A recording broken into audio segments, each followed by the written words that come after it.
As a member of elite society in the late 19th century, Mary Johnson Brown was brought up in the cult of domesticity, a concept that emphasized a woman's role as wife, mother, and household manager. However, despite having a total of 6 children, Mary did not always agree with these ideals.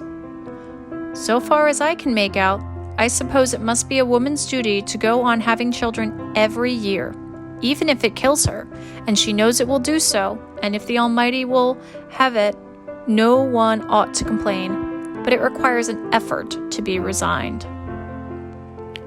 In her later life, Mary turned her focus to the important work of preserving Philadelphia's historic built environment.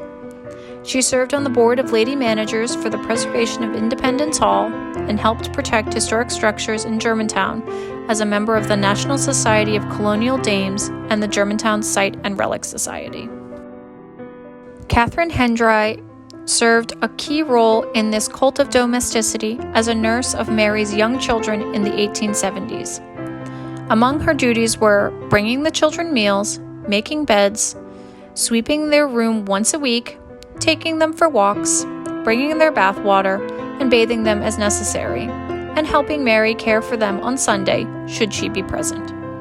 Catherine's importance can be seen in letters between Mary and Anne Sophia Penn Chew, where the two women continually discussed ways to keep Catherine satisfied.